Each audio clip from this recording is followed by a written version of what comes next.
সরভা,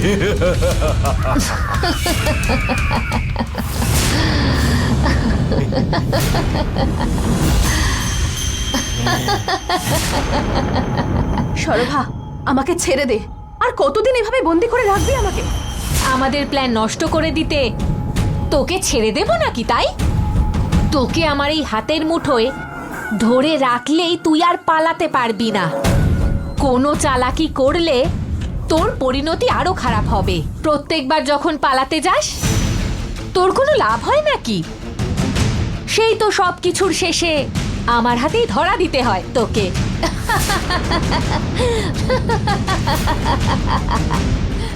madam, এবার আমরা কি করব ম্যাডাম? বাবা, পুড়িয়ে দে ওকে, পুড়িয়ে তুই ছাই করে দে শোভা।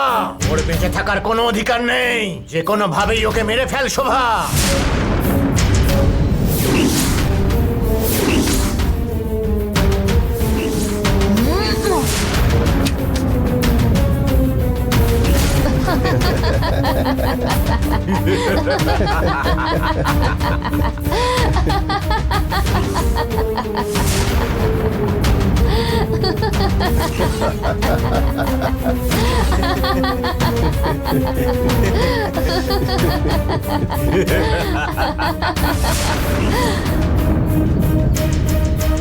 দাঁড়া, মেরে ফেল, মেরে ফেল ওকে, ছাড়বি না। বলছি ওটা ফেলে দিতে। ফেলে দে। কি বলছেন আপনি ম্যাডাম? গুরুদেব, গুরুদেব, আপনি ভুল ভাবছেন। আপনি ভবিষ্যৎ দেখতে পাচ্ছেন না। দেবসেনাকে বাঁচিয়ে রাখলে আমাদের খেলাটা ভালো হবে। বারবার ওকে মৃত্যুর ভয় দেখিয়ে আমরা ঠিক আমাদের কাজ করে নিতে পারবো। তার জন্য ওকে বাঁচিয়ে রাখতে হবে। আপনি একটু ভেবে দেখুন গুরুদেব। এই শোভা, আমার কথা শোন। শত্রুকে হাতের মুঠোয় পেয়ে ওকে যদি তুই ছেড়ে দিস, ও আবার আমাদের বিপদে ফেলার চেষ্টা করবে। তোর কথা শোনার তোতা পাখি চাইতো? তোর কথা শোনার জন্য 100টা তোতা পাখি তোর সামনে এনে দেব, কিন্তু এই তোতা পাখিটা অবাধ্য, প্রাণ চলে যাবে তবুও ওর অভ্যেস কিন্তু কোনোদিনও বদলাবে না। তুই যদি ওকে ছেড়ে দিস, ও কিন্তু তোকে আবার যে কোনো সময় বিপদে ফেলতে পারে। না, ও আমাদের কিচ্ছু করতে পারবে না। ভুল, এটা তোর ভুল শোভা। স্বপ্নের মধ্যেও তোকে কষ্ট দেবে। আমার কথাটা শোন। না গুরুদেব, আপনি ভুল ভাবছেন। এতক্ষণ ভুল করিনি, এবার কিন্তু আমি করব। তুই যদি ওই তোতা পাখিটাকে না মারিস, আমি এবার তোকে মেরে ফেলবো। একজন গুরু নিজের ক্ষতি হওয়া সত্ত্বেও শিষ্যদের কোনোদিনই কখনো ক্ষতি চায় না। সেই বিশ্বাস থাকলে ওকে আগে তুই মেরে ফেল শোভা।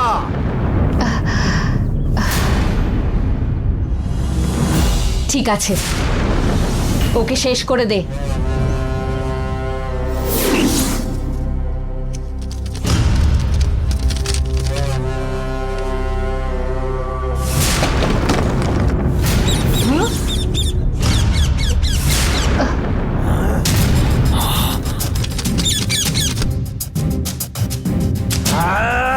বলেছিলাম আমি, যা এবার ওই দেবসেনা জননীকে খুঁজে বার করতে যাচ্ছে। আগে ওটাকে তুই ধরে মেরে ফেল।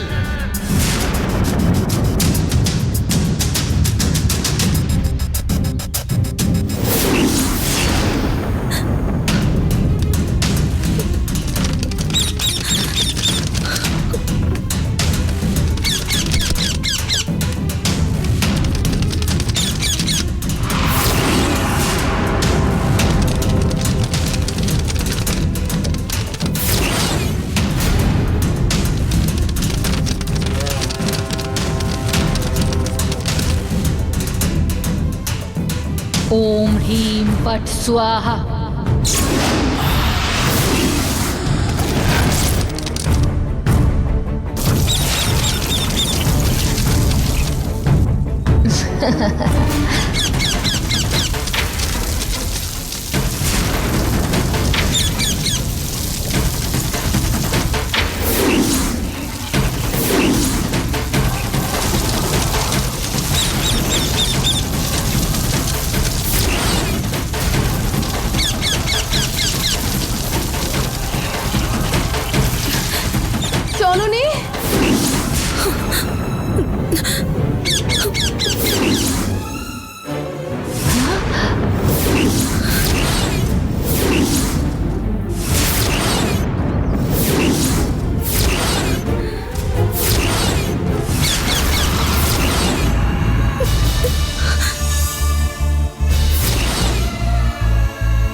হলো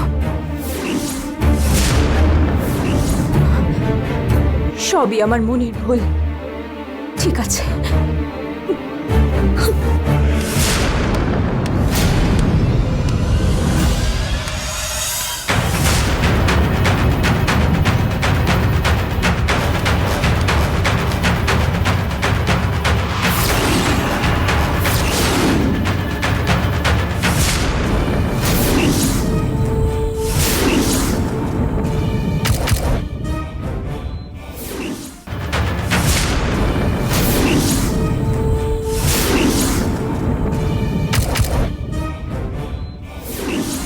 ম্যাডাম, দেবসেনা তো এখানে নেই। এখানেই তো ছিল, কোথায় গেল? পাখিটা তো ম্যাডাম পালিয়ে গেছে মনে হচ্ছে। না না, সেটা কোনোভাবে হতে পারে না। ওকে নিশ্চয়ই কেউ নিয়ে গেছে এখান থেকে। ও যদি এখন জননীর সঙ্গে দেখা করে সব সত্যিটা বলে দেয়, তখন আমরা কি করব ম্যাডাম? না, এটা হতে দেব না, কিছুতেই দেব না। চল।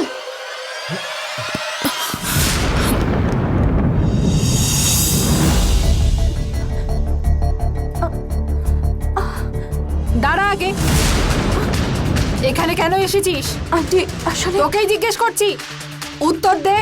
এই জন্য তোকে যদি একটুও সাহায্য করে থাকি, তার বদলে তুই আমাকে একটু সাহায্য কর। আমি তো তোকে এই বাড়ির মেয়ে বলেই মনে করেছিলাম, আর তার বদলে তুই কি করলি? আমাকে না জানিয়ে অন্য একটা ছেলের সাথে এঙ্গেজমেন্ট করে এলি। আন্টি, আমার এনগেজমেন্টের বিষয় আপনি জানতেন না সেটা আমি জানতাম না। যারা ভাবে সব জানে তারা আসলে কিছুই জানে না। যেমন আমি, কিছু না জেনে থাকা লোকেরাই সব জানে। যেমন তুই। আমার সামনে তুই আর এইসব নাটক করিস না জননী। আরে আপনি ভুল বুঝছেন আন্টি। আর একটা কথা, আমি তো এনগেজমেন্টই করিনি। ওহো, এটা আবার কোন ধরনের মিথ্যে কথা? এঙ্গেজমেন্ট করিনি বলছিস যে? আরে আমি সত্যি বলছি আন্টি, প্রমিস। আপনার কাছে কেন মিথ্যে বলবো আমি? দরকার হলে আপনি আঙ্কেলকে জিজ্ঞেস করুন। তোর আঙ্কেলকে কি জিজ্ঞেস করব? তুই নিজে বল। আঙ্কেল, আপনি সত্যি কথা বলুন আঙ্কেল। আপনি তো আমার ব্যাপারে সব জানেন। আন্টিকে বলুন আঙ্কেল, আমি কি সেদিন এনগেজমেন্ট করেছি? এই, অত সহজে আমি কারুর কথা বিশ্বাস করছি না এখন। ওনার তো মোমের মতো মন, মনে হচ্ছে যেন ফাদার টেরেসা। তোর চোখের জল থেকে তো আমায় মিথ্যেই বলবে, সেটা আমি কি করে বিশ্বাস করব? আন্টি, আমি আপনাকে কি করে বিশ্বাস করাবো? আর ওদিকে বিরাটও একই কথা বলছে। উনিও আমায় বিশ্বাস করতে চাইছেন না, কিন্তু আমার সত্যি এনগেজমেন্ট হয়নি আন্টি।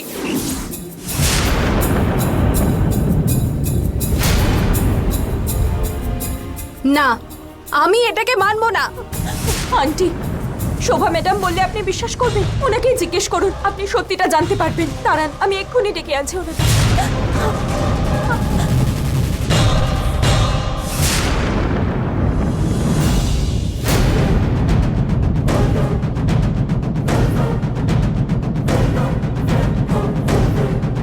কি ম্যাডাম, আপনি কি চিন্তা করছেন? হ্যাঁ ম্যাডাম, জননী তো রামকে বিয়ে করবে বলে কথা দিয়েছিল, তাহলে চিন্তা করছেন কেন? আমি বিয়ের ব্যাপারে চিন্তা করছি না, আমি দেবসেনার ব্যাপারে চিন্তা করছি। দেবসেনা সাধারণ পাখি নয়, ও কথা বলতে পারে। একবার কোনোভাবে জননীর কাছে চলে গেলে ও সব সত্যি বলে দেবে, তখন আমরা সবাই শেষ হয়ে যাব। যদি আপনি এরকম ভয় পান, তাহলে আমাদের কি হবে? আমি ভয় পাচ্ছি না, চিন্তা করছি কি করা যায়। দেবসেনা যা বলতে পারে তা যদি বলে দেয়, জননীর কাছে সব পরিষ্কার হয়ে যাবে, আর এটা কোনোভাবেই ঠিক হবে না। শোভা ম্যাডাম, শোভা ম্যাডাম, জননী, কি হয়েছে? কাঁদছো কেন? শোভা ম্যাডাম, আপনি তো সব কিছু জানেন। এনগেজমেন্টের দিন আমি কি করেছিলাম সেটাও আপনি জানেন। দয়া করে আপনি আঙ্কেল আন্টিকে বোঝান ম্যাডাম। জননী, আমার ম্যাডাম, কথা please। শোনো। এটা আমার জীবনের প্রশ্ন। আপনি দয়া করে চলুন ম্যাডাম, চলুন ম্যাডাম, প্লিজ ম্যাডাম, চলুন ম্যাডাম। ম্যাডাম, আসুন ম্যাডাম। ম্যাডাম, সেদিন যা যা হয়েছিল আপনি সব সত্যিটা বলুন প্লিজ। আমাকে সবাই এখানে ভুল বুঝছে, সেটা আপনি আন্টিকে বলুন ম্যাডাম। জননী, এখন তুমি ওসব কথা ছেড়ে দাও। ম্যাডাম, কি করে আমি ছেড়ে দেব ম্যাডাম? এটা আমার ভবিষ্যতের প্রশ্ন ম্যাডাম। সেটা তো তুমি নিজেই করেছো, বলো।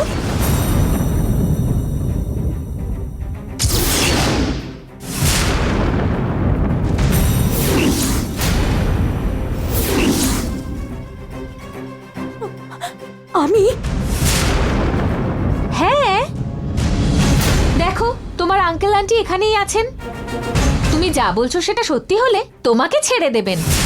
শোভা ম্যাডাম, এসব বলে কিন্তু ওকে ছাড়া যাবে না। আসল সত্যিটা কি আমি এক্ষুনি জানতে চাই। জননী, আমি কি বলবো? প্লিজ ম্যাডাম, বলুন কি সেটা বলুন আমায়।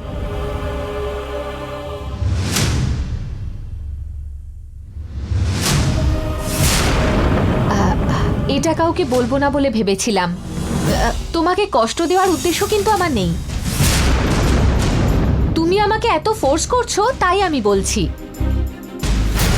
এঙ্গেজমেন্টের দিনে তুমি আমার কাছে এলে, আর ডক্টর রামের সাথে এঙ্গেজমেন্ট করবে না বলে তুমি চলে গেলে। একদম ঠিক। আন্টি, আপনি শুনেছেন? ম্যাডাম, তারপরে কি হলো আপনি বলুন। জননী, তুমি যখন ওখান থেকে চলে গেলে আমি তোমার ব্যাপারটা বুঝে মেনে নিয়েছিলাম। আন্টি, আমি বললাম তো আন্টি, দেখুন কেউ আমার কথা বিশ্বাসই করছে না।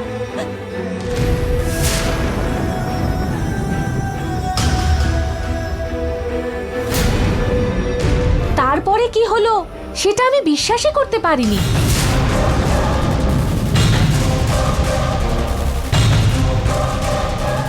হ্যাঁ জননী, আমি তোমায় জিজ্ঞাসা করব ভেবেছি, ওখান থেকে চলে গিয়ে আবার ফিরে এসে এঙ্গেজমেন্ট করলে কেন?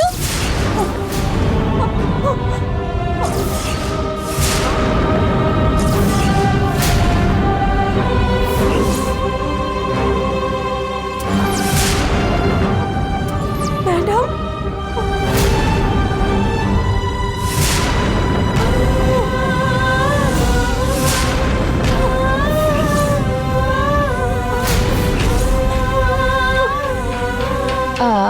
আমি মনে করেছিলাম এই এঙ্গেজমেন্টে তুমি রাজি নও, কিন্তু তোমায় দেখলাম ফিরে এসে এঙ্গেজমেন্টটা করে নিলে।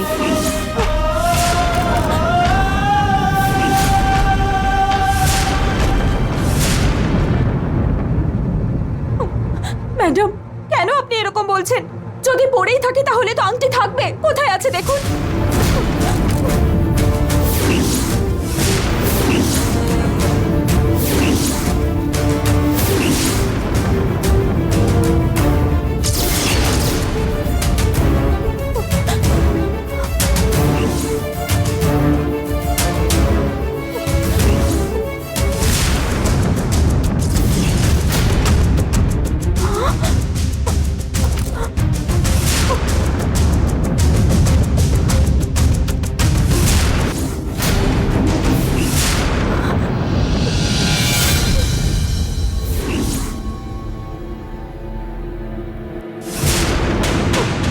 কি করে?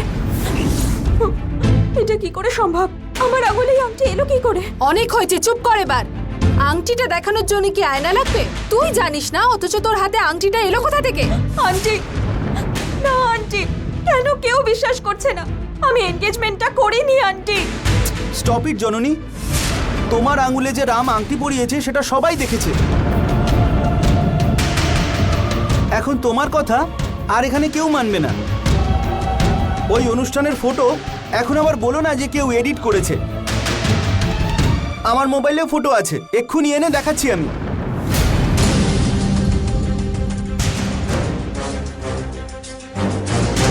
আরে দারুণ ম্যাডাম, আপনি তো খুবই বুদ্ধিমতী। জননীর বেশে আপনি এনগেজমেন্ট করেছেন, তাহলে আপনার হাতের আংটি ওর হাতে কি করে গেল?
জননী, তোর আঙুলে আংটি নেই সেটা বলতে দেব নাকি?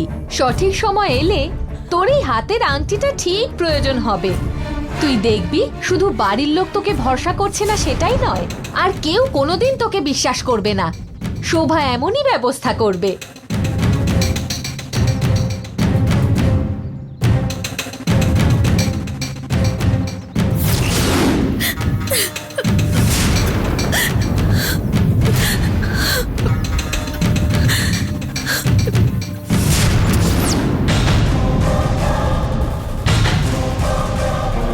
আপনার জবাব নেই ম্যাডাম, ঠিক জায়গাতে আপনি নিজের ঠিক খেলাটা দেখিয়ে দিয়েছেন।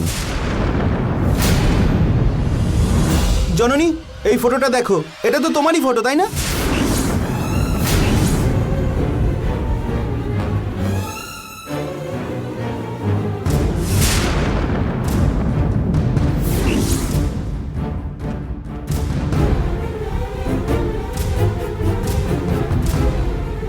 যদি কোনো একজন বলতো তাহলে ভাবতাম এডিট করা হয়েছে ছবিটা। সবার মোবাইলে একই ছবি আসে কোথা থেকে? এইটাকে মিথ্যে বলার সাহস আছে তোর?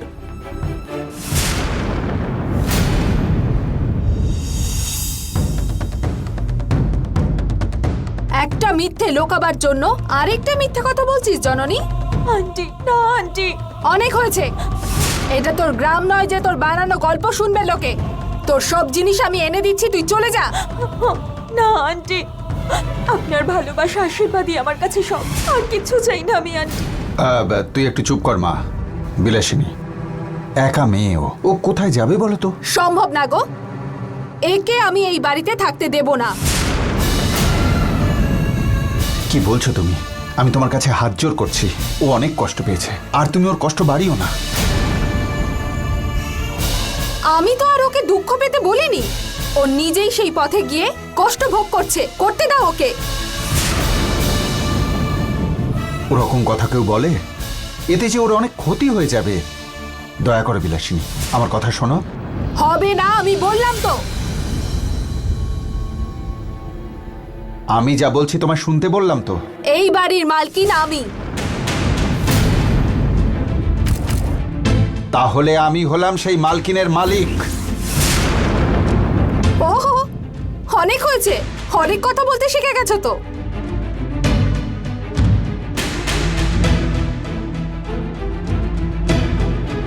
তাই তো, শিখে গেছি। মানুষ কোন কথাটা প্রথম বলতে শেখে? মা বলতে শেখে।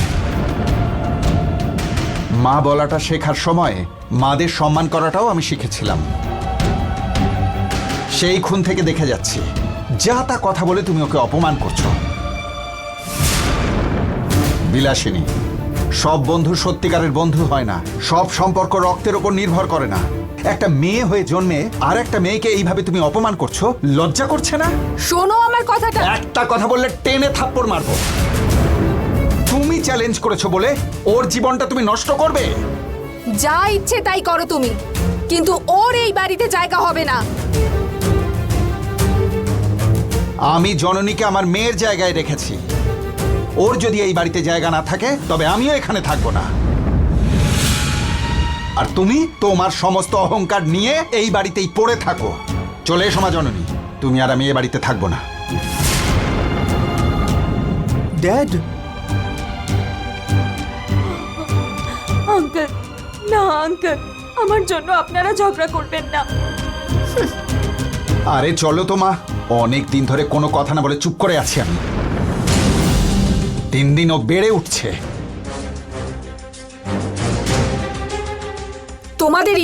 তোমাদের ইচ্ছা মতন তোমরা থাকো এখানে। এরপরে তোমাদের কোনো ব্যাপারে আমি মাথা গলাবো না। যা খুশি তাই করো তোমরা। দেখলে তো মা, একেই বলে জীবন। ফনা তুললেই ভয় পাবে, আর মাথা ঝোকালেই লাঠির বাড়ি। ঘরে চলো মা, ফ্রেশ হয়ে নেবে, চলো এসো।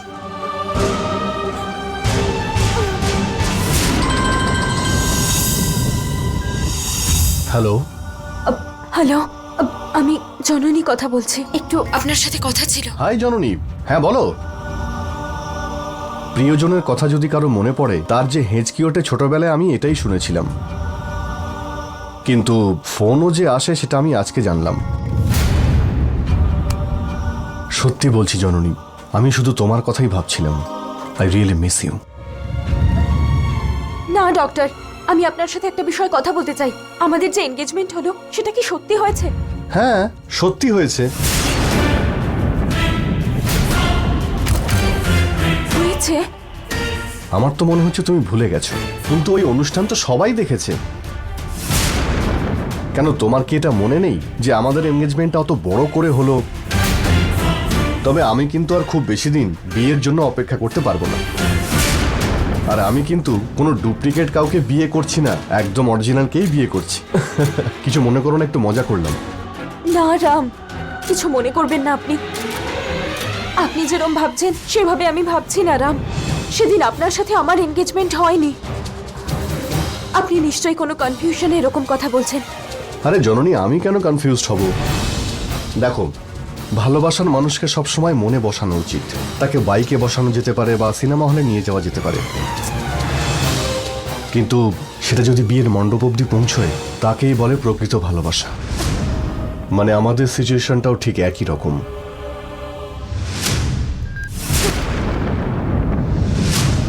হ্যালো হ্যালো জননী, আছো? কি হচ্ছে এসব?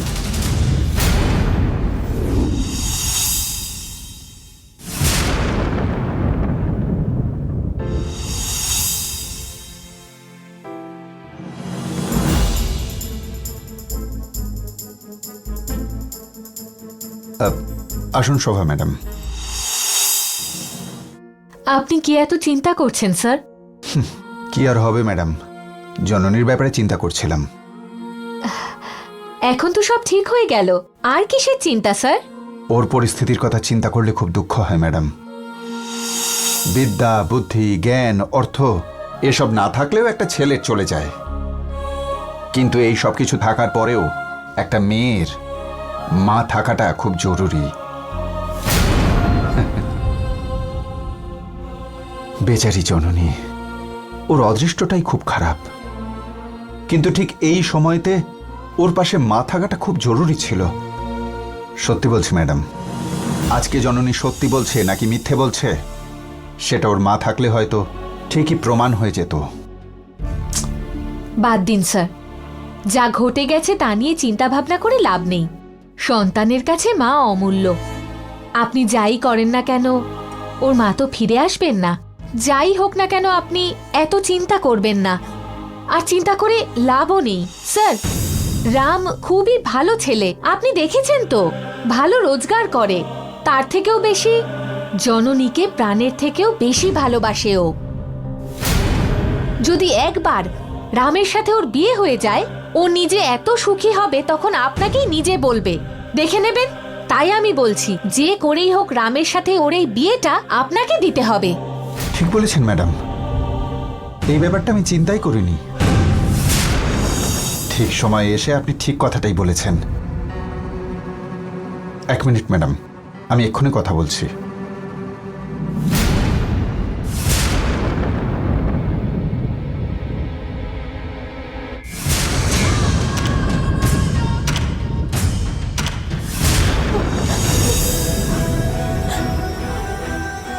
আমার জীবনে এত কষ্ট কেন আসছে ভগবান, আমি কিচ্ছু বুঝতে পারছি না। আমার কথা কেউ বিশ্বাস করছে না। এনগেজমেন্টের সময় আমি ওখানে ছিলামই না, কেউ সেটা জানেই না। সেই দিন রুমে থাকার সময় ম্যাডাম আপনিই বলুন, এই জননী কি সব কথা বলছে দেখুন। ও নাকি জানেই না যে ওর সাথে ডক্টর রামের এনগেজমেন্ট হচ্ছে। বিরাট আর আমার এনগেজমেন্ট যাতে না হয় সেই জন্য কেউ ষড়যন্ত্র করছে। তুমি এখান থেকে যাও জননী, যে কোনো সময় পুরুষোত্তম স্যার এখানে চলে আসতে পারেন। তুমি যাও, চলে যাও, আমি নিজে সামলাবো। তুমি এখান থেকে যাও, যাও জননী। এই শোভা ম্যাডাম আবার আমি মণ্ডপে গিয়েছিলাম বলে বললেন। আমি কখন মণ্ডপে গেলাম? কেন এরকম হচ্ছে আমি কিচ্ছু বুঝতে পারছি না।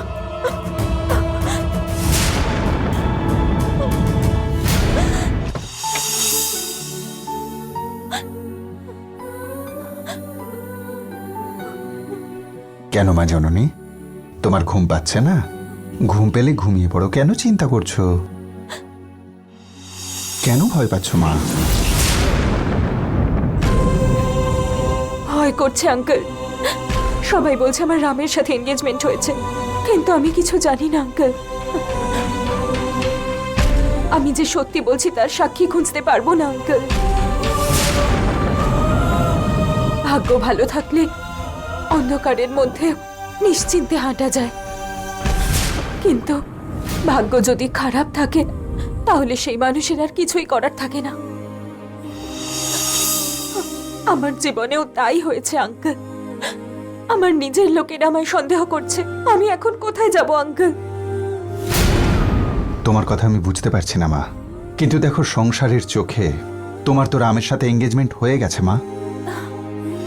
এখন যদি বিয়েটা না হয় সেটা শুধুমাত্র তোমার কলঙ্ক নয়, আমাদেরও চরম লজ্জার।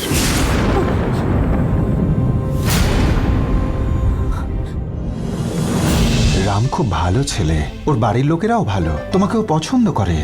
ওকে বিয়ে করলে তোমার ভালো হবে।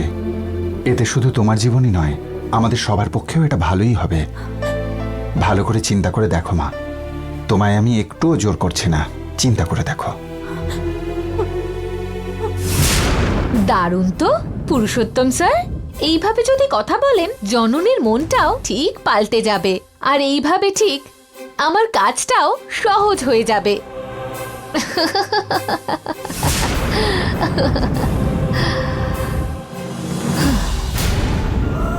জননী, আমি আশা করছি তুমি আমার কথা বুঝেছ। চিন্তা করে দেখো মা,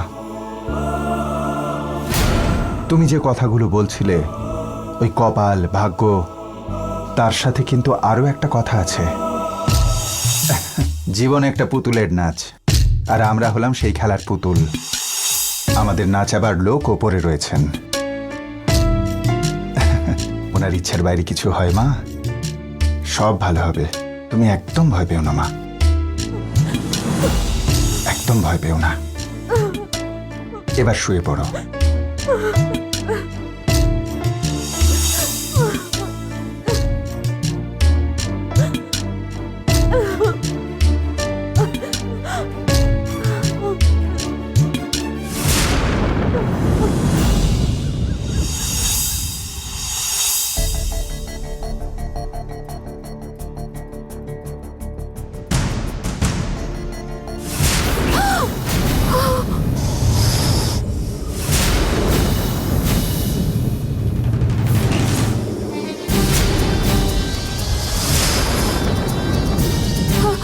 সাপ!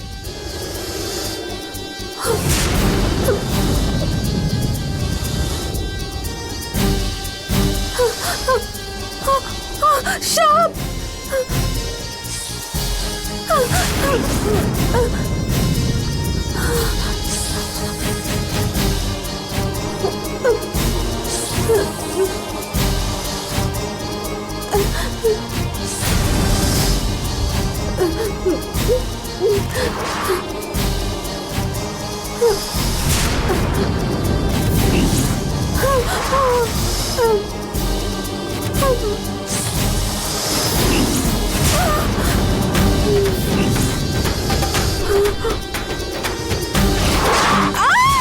নাগমাতা!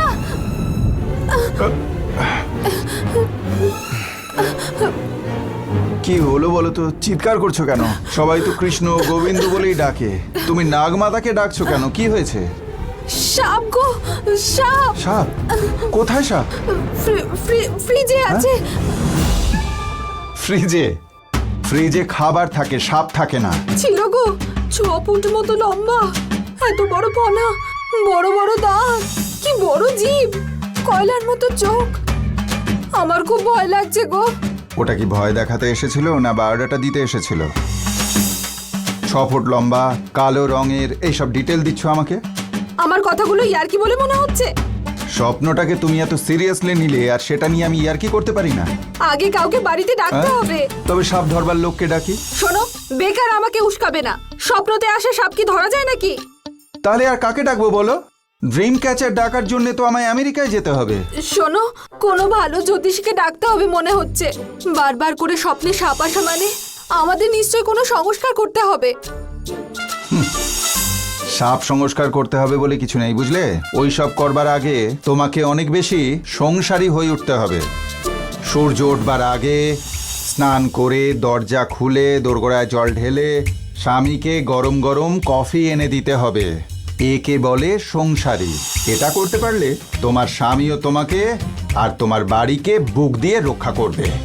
আর এই সবগুলো যদি তুমি করতে পারো, সাপ আসলে একদম আমি দেখে নেব। শোনো, এসব হলো টিপিক্যাল ইন্ডিয়ানসদের করা কাজ, আমার না। সর্প সংস্কার না নেদারল্যান্ডে, আমেরিকাতে সব জায়গাতেই করে। শোনো, আমি সিরিয়াসলি বলছি, আমার যা হচ্ছে তার অনুভবই আলাদা। দয়া করে, ফর গড সেক, আমার কথাটা শোনো প্লিজ। আচ্ছা ম্যাডাম, এখন ঘুমিয়ে পড়ুন। এবারে একটু ঠাকুরের নাম তো জপ করুন। হে ভগবান, কোনো ভুল হয়ে থাকলে ক্ষমা করো আমাকে।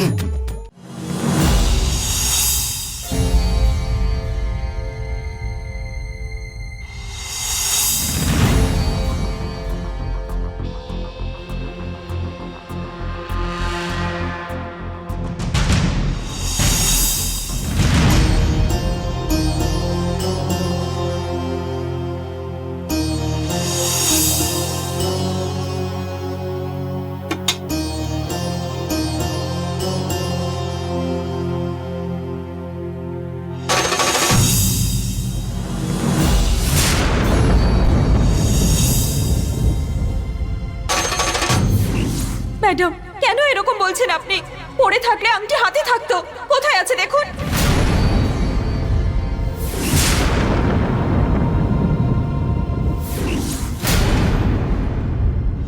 ছ্যা, এটা কি করে আমার হাতে এলো? কেন এরকম হচ্ছে? এটার জন্যই সব অঘটন হচ্ছে। না, এটা আমার হাতে থাকলে চলবে না। এক্ষুনি খুলে ফেলবো এটা।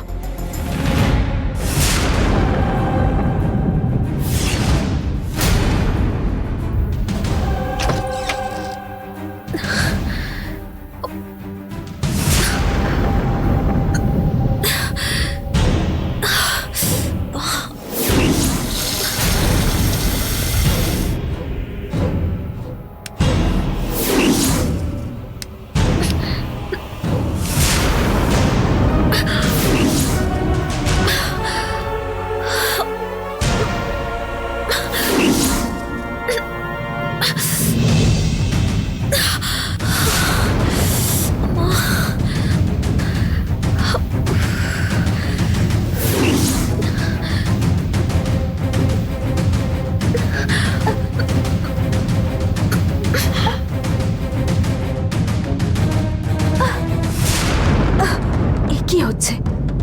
এত শক্তভাবে আঙুলে আটকে রয়েছে, কোনোভাবেই তো খুলতে পারছি না আংটিটা। নিশ্চয়ই কোনো সমস্যা আছে এতে। কি যে হচ্ছে কিছুই বুঝতে পারছি না। যেভাবেই হোক এই আংটিটা খুলতে হবে। কেউ তো আমার কোনো কথা বিশ্বাসই করছে না। কাকে বলবো আমি?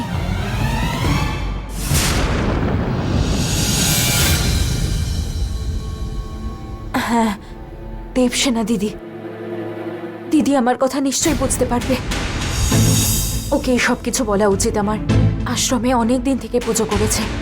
এইবার ওকে এই বাড়িতেই ডেকে নিতে হবে।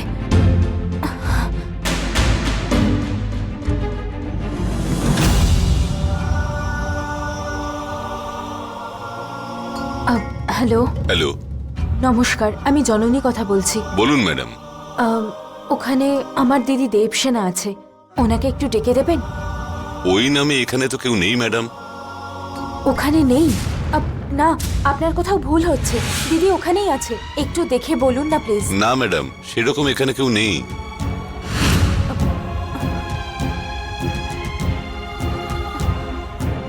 তাহলে কোথায় গেল দিদি? অন্য কোনো জায়গায় গেলে অন্তত আমায় তো একবার জানিয়ে যেতে পারতো। এই দিদি কোথায় গেল? ও কোথায় গেছে সেটা জানতে হলে আমায় দাদুর কাছে যেতে হবে। উনি নিশ্চয়ই একটা রাস্তা খুঁজে বের করবেন। হ্যাঁ।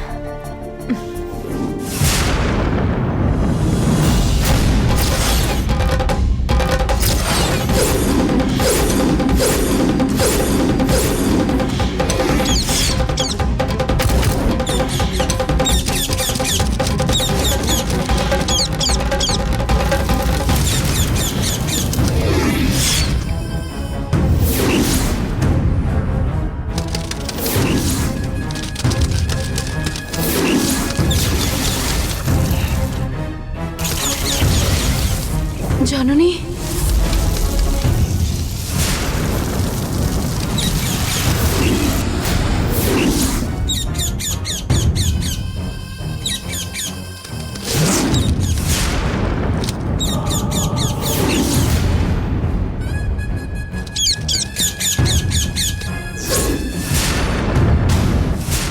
আমাকে আপনি ঠিক সময়ে এসে বাঁচিয়েছেন। আমি আপনার কাছে চিরকৃতজ্ঞ থাকব। কোনো ভয় নেই দেবসেনা। প্রাণ মানুষের জন্য একরকম, প্রাণীদের জন্য অন্যরকম। কোনো ভালো কাজ করার জন্য প্রাণ ত্যাগ করার ভয় আমি পাই না গুরুদেব, কিন্তু মানুষের রূপ ছেড়ে একটা পাখির রূপ নিয়ে কোনো দুষ্টর হাতে মরতে আমি কিছুতেই রাজি নই। মৃত্যুর পর যাতে আমাকে সবাই মনে রাখতে পারে, আমার জীবৎকালে এমন কোনো ভালো কাজ করে যেতে চাই আমি, আর সেই কাজ করার সুযোগ আপনি আমাকে করে দেবেন।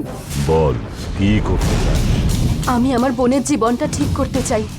আমাদের বাড়িতে থেকে যারা আমাদের ক্ষতি করতে চায় তাদের শাস্তি দিতে চাই। আমিও তো তাই চাই। কর ওই কাজটা। আমি নিশ্চয়ই করব, কিন্তু এভাবে না। আমাকে আমার মানুষের রূপ ফিরিয়ে দিন। 84 জীব রাশি জন্মাবার পরে মানব জীবন দান করে ঈশ্বর। একবার সেই সুযোগ হারিয়ে গেলে আবার তা পুনরায় ফিরে পাওয়া কষ্টকর কাজ। তাহলে আমার পুরো জীবনটা আমাকে এইভাবে কাটাতে হবে? না, এবার আমি তোকে ওই মানব রূপই দেব, কিন্তু তোকে খানিকটা সময় আমার কথা শুনতে হবে। একজন দুষ্ট লোকের কাছে যে ক্ষমতা আছে সেই ক্ষমতা আপনার নেই। ও আমাকে মনুষ্য রূপ থেকে পাখি বানাতে 1 মিনিট সময় নিল। আপনি পারবেন না আমাকে 1 মুহূর্তে মানুষ বানিয়ে দিতে? এটা শক্তির বিষয় নয় দেবসেনা, এ হলো সৃষ্টির নিয়ম। তোকে আবার পুরনো রূপে ফিরিয়ে আনতে অনেকগুলো পুজো করতে হবে। ওগুলো আমি করব, তুই সামান্য একটু ধৈর্য ধর। ঠিক আছে, আপনি যা বলবেন তাই হবে, কিন্তু আগে আমাকে এই অভিশাপ থেকে মুক্তি দিন আপনি।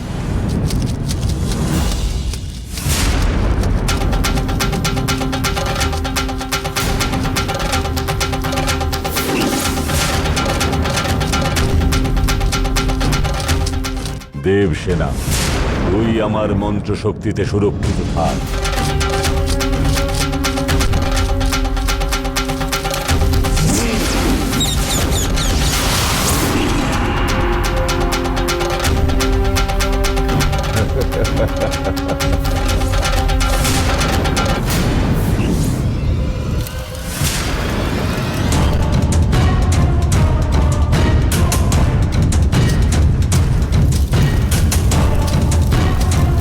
দাদু, কি জননী, তুই কেন এত দূরে এলি মা? আপনার সাথে একটু কথা ছিল দাদু। আমার জীবনে সব উল্টোপাল্টা হয়ে যাচ্ছে। বাড়ির কেউ আমার কোনো কথা বিশ্বাস করতে চাইছে না। সেই জন্য আমি আপনাকে বলতে এলাম, আপনাকে কোনো একটা উপায় বের করতেই হবে দাদু।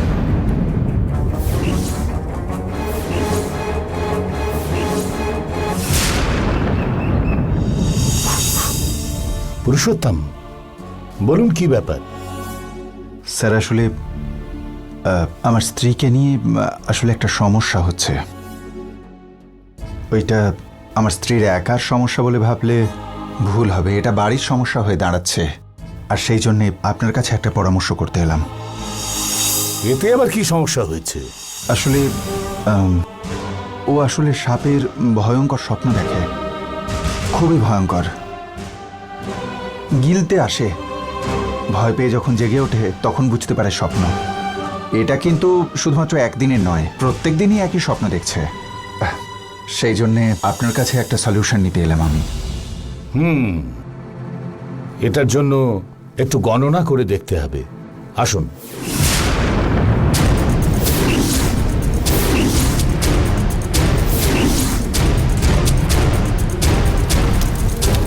আমি কিচ্ছু বুঝতে পারছি না। আমার জীবনে যা কিছু ঘটছে সব কিছুই আমি ঠিক বুঝতে পারছি না দাদু। আমাকে কেউ বিশ্বাস করছে না, আমি কাউকে বিশ্বাস করাতেও পারছি না। কেন এরকম হচ্ছে দাদু আমার সাথে? কি করব আমি, বলে দিন আমার। এটাই হলো সমস্যা, এটাই হলো বাধা। সমস্যার কোনো সমাধান করতে না পেরে, সমস্যার বাইরে না বেরোতে পেরে অভিমন্যু চক্রব্যূহতেই যুদ্ধ করেছিল। এখন তোর পাশে থাকা লোকেরাও ওই ধরনের চক্রব্যূহ তোর চারিদিকে তৈরি করেছে।